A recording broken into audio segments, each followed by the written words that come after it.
رضیت باللہ ربا وبالاسلام دینا وبمحمد صلی اللہ علیہ وسلم نبیا ورسولا ربی اشرح لی صدری ویسر لی امری واحلل عقدۃ من لسانی یفقہوا قولی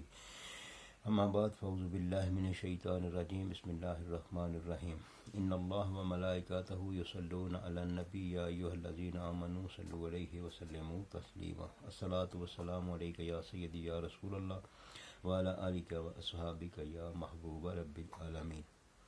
میلاد النبی صلی اللہ علیہ وآلہ وسلم کے حوالے سے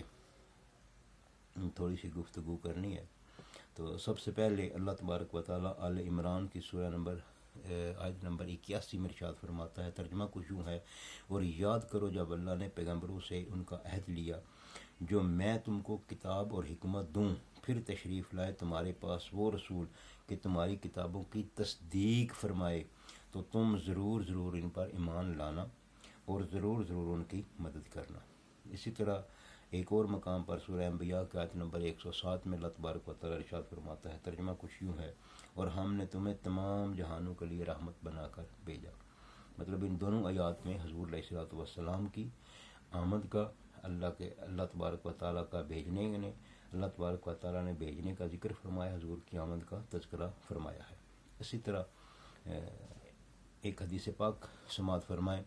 میلاد شریف کے حوالے سے، جو ہے کہ حضرت جابر رضی اللہ تعالیٰ عنہ سے مروی ہے کہ نبی پاک علیہ الصلوۃ والسلام نے ارشاد فرمایا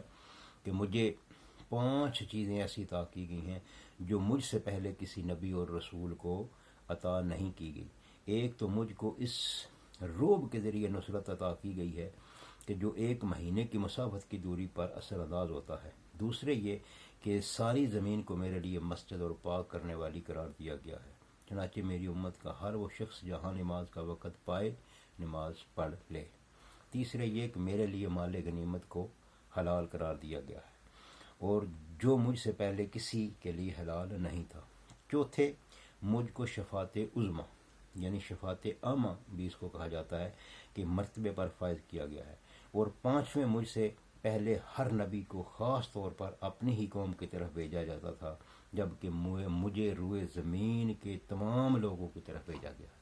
تو اس حدیث پاک میں بھی، یہ حدیث مبارکہ جو ہے متفق علیہ ہے، بخاری اور مسلم میں بھی موجود ہے اور مشکوٰۃ شریف میں بھی موجود ہے۔ اس میں بھی واضح طور پر حضور علیہ الصلوۃ والسلام کی آمد کا، آپ کے میلاد کا تذکرہ موجود ہے۔ اسی طرح ایک اور حدیث پاک جو ہے حضرت ابو ذر رضی اللہ تعالیٰ عنہ سے مروی ہے، ابو درداء سے مروی ہے کہ میں سرکار علیہ الصلوۃ والسلام کے ساتھ حضرت عامر انصاری کے گھر گیا۔ حضرت ابو درداء سے مروی ہے کہ میں سرکار علیہ الصلوۃ والسلام کے ساتھ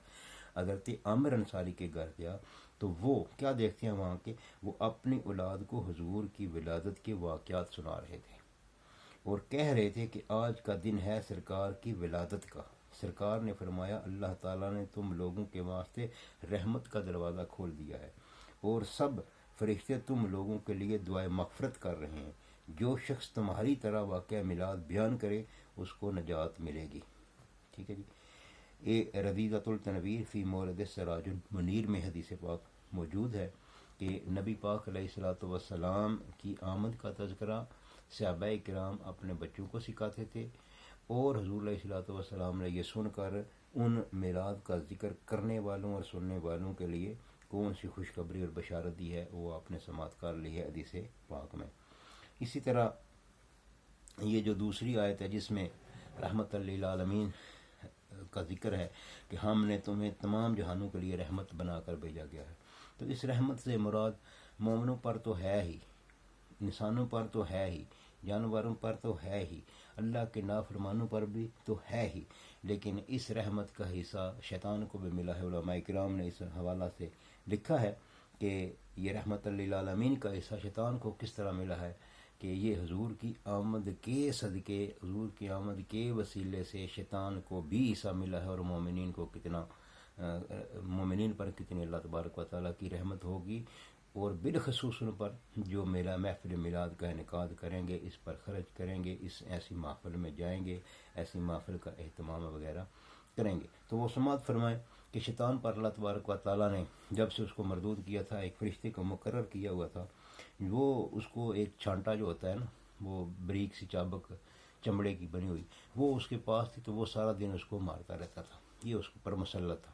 تو جب حضور علیہ الصلوۃ والسلام کی آمد ہو گئی، رحمت للعالمین کی آمد ہو گئی، اس رحمت سے اس کو یہ حصہ ملا۔ اس نے سوال کیا، اے اللہ تبارک و تعالیٰ، تو نے سب کو جو ہے اپنے محبوب کی رحمت جو آپ نے رحمت بنا کر بھیجا ہے، اس رحمت کے صدقے سب پر رحمت فرمائی ہے، اس محبوب کے صدقے سب پر رحمت فرمائی ہے، تو مجھے اس سے کیا حصہ ملے گا؟ تو اللہ تبارک و تعالیٰ نے اس فرشتے کی ڈیوٹی کو ختم کر دیا، اور اس فرشتے کو جو مسلط تھا اس پر، اس کو ہٹا لیا، اور شیطان کو فرمایا کہ ہم نے تیرے لیے حضور کی رحمت سے تمہارے لیے یہ حصہ ہے کہ یہ جو تم کو روز چھانٹے مارتا تھا یہ آج سے نہیں مارے گا۔ تو حضور علیہ الصلوۃ والسلام کا ذکر خیر، میلاد النبی کا ذکر کرنا کسی بے حد برکتیں ہیں اس کی، اور کسی حکمت سے خالی نہیں ہے۔ اللہ تبارک و تعالی ہم کو بھی آقا کریم علیہ الصلوۃ والسلام کا ذکر خیر،